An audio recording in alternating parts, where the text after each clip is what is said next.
eu vou fazer com vocês a correção do Planetas Habitados, que foi a lista 12. A gente passou bem rápido por ele na live, então agora eu vou fazer a correção com mais calma com vocês. Inclusive, eu gostaria de pedir desculpa para vocês, porque quando eu montei essa lista, eu coloquei uma questão errada para vocês. A questão número 2 era essa daqui, ó, do Calvin, do Haroldo, e na verdade saiu uma questão para vocês falando de servo, não foi? E essa questão é de uma outra lista que eu também vou passar para vocês depois, mas eu acabei me confundindo na hora de montar os exercícios, tá? Então, eu queria pedir desculpa para vocês. E aí, essa questão número 2 da outra, né, dessa lista que vocês fizeram fica anulada. E aí, vocês só prestem atenção na questão dessa correção aqui que vai entrar no lugar dela, tá bom? Então, como a gente falou lá na live, Planetas Habitados é uma crítica aos seres humanos, né? Que muitas vezes acreditam que são os responsáveis, assim, por tudo que acontece no universo, os seres inteligentes, são os únicos seres aí habitando todo o universo, né? E a gente fica achando que são dois humanos falando sobre isso, falando sobre naves espaciais, sobre será que existe vida em outro planeta.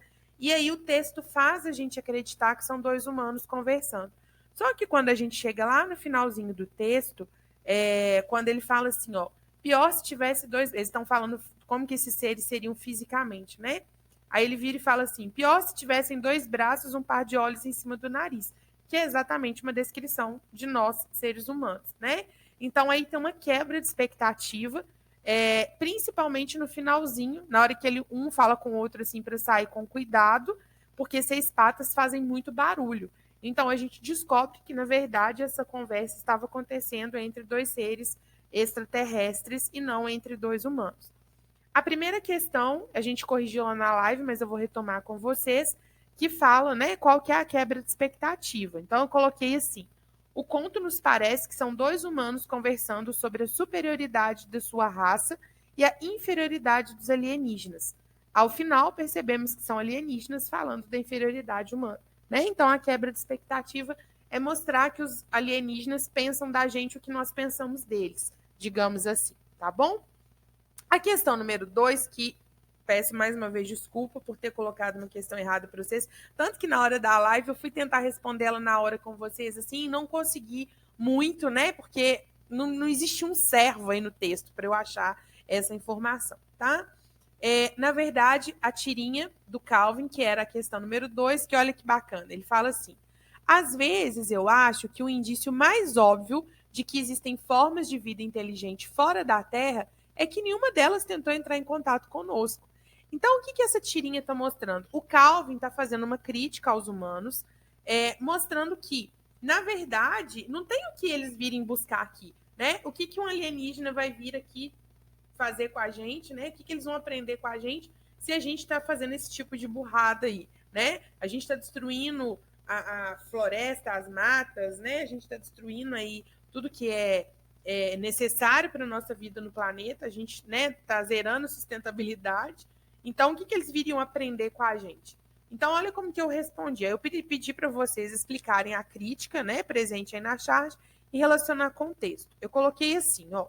Na tirinha, Calvin acredita que nenhuma outra forma de vida tentou entrar em contato com o planeta Terra, pois não temos nada de bom a oferecer, tendo em vista a imagem da árvore cortada. A crítica é, portanto, ao ser humano, que se julga superior a outras possíveis formas de vida, mas não olha para os estragos que comete. Aí, relacionando com o texto agora. No texto, acreditamos serem dois humanos conversando, e um deles fala: não passa de orgulho gratuito pensar que habitantes de outros planetas estejam interessados em dialogar conosco. Ou seja, ele também acha que os seres de fora estão perdendo em nos conhecer, enquanto o outro afirma: é pretensão injustificável deduzir que só animais semelhantes tenham desenvolvido inteligência. Esse S está errado aqui. Tenham desenvolvido inteligência. O texto, então, também aborda essa discussão de que não somos os únicos seres inteligentes e que talvez nem sejamos os mais inteligentes assim, né? Já que estamos aí acabando com as formas de vida necessárias para a nossa sobrevivência como a natureza. Então, basicamente era disso que vocês tinham que falar, tá? Que o texto discute aí essa questão se a gente é ou não, se nós somos ou não os mais inteligentes, e se a gente está sozinho ou não no universo. E aí o Calvin está mostrando a mesma coisa, né? Ele chega à conclusão de que não faz sentido mesmo ninguém vir aqui aprender nada com a gente, já que a gente não tem nada de bom para oferecer, tá bom? Questão número 3, eu pedi para vocês falarem sobre a verossimilhança. E aí, a verossimilhança ela pode ser construída através da linguagem, né? Os dois personagens, eu não coloquei isso aqui, mas eu vou até acrescentar agora que eu acho importante. A conversa deles é muito bacana porque ela é cheia de argumento, né? Um fala, o outro argumenta, e o outro comenta uma outra coisa, e o outro mostra seu ponto de vista. Então é uma conversa que flui. Eles vão argumentando sobre por que eles acham que alguém deveria visitá-los ou não, por que os cientistas pensam isso ou aquilo dos seres humanos, né? Então olha como que eu coloquei para vocês. A conversa dos dois personagens é muito parecida com o que os seres humanos falam ao analisar a vida fora da Terra.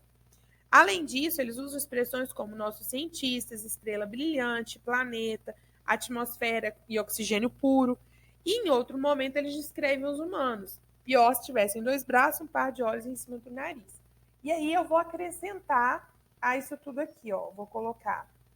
Além disso, é uma conversa lógica cheia de bons argumentos, tá bom?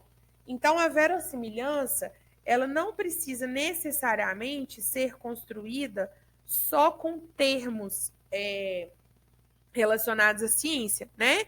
Se ela tiver uma conversa assim que pareça com uma conversa que nós humanos teríamos, isso também é uma verossimilhança. E é isso que eu quis dizer aí, tá? E por último, não, mentira, penúltima, questão número 4, é outra vez o Calvin aí. Eu amo Calvin, vocês sabem disso, né? Que ele fala sobre ficção científica, ele traz uma definição sobre ficção científica, que ele fala o seguinte: é sobre máquinas que passam a controlar os humanos e os transformam em escravos zumbis. E aí a minha pergunta foi, por que ele usou isso para descrever o que é uma ficção científica? Aí eu coloquei assim, ó, como a ficção surgiu no contexto da Revolução Científica e da Revolução Industrial,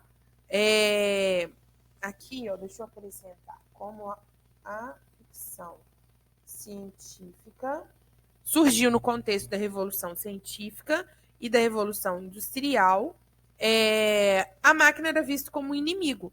Ela tomaria o lugar dos humanos nas fábricas, por exemplo. Então, em muitas narrativas, a ideia do homem versus a máquina está muito presente. E a máquina como vilã. Quem quebra essa ideia é o Asimov, né? Aí ele já mostra a máquina como um ser com sentimentos, como, por exemplo, o texto do da Robbie, né? Da babá lá que a gente viu na live, tá bom? E a número 5, olha só, aí essa daqui é igualzinha da lista 13. Eu coloquei uma notícia e pedi para observar o que essa notícia aqui ressalta na ficção científica. É a ideia de prever o futuro, né? Então, por que isso? Porque no texto a gente está falando do homem viver sozinho no universo, de a gente ser o mais importante, de será que existem outros seres? E aí, de repente, é uma notícia falando que um novo planeta foi descoberto fora do nosso sistema solar. Então, olha só, está confirmando que existem outros sistemas solares, né? Que a nossa galáxia é muito maior do que a gente imagina. E que aí pode ser que nessas outras galáxias, nesse outro sistema solar, tenha vida inteligente também. Então, é como se o conto estivesse prevendo, né, algo que, na nossa atualidade, pode ser uma coisa a se pensar. Daí a ideia de previsão do futuro. Tá bom? Então, essa daí é a análise da lista número 12. Mais uma vez, desculpa pela confusão aí. Acho que vocês devem ter ficado sem entender a questão número 2, mas agora ela está explicadinha. Tá bom? Um abraço. E eu vou deixar esse texto, essa correção por escrito também, sem ser com vídeo, para ficar mais fácil para vocês. Combinado? Um abraço e até a próxima.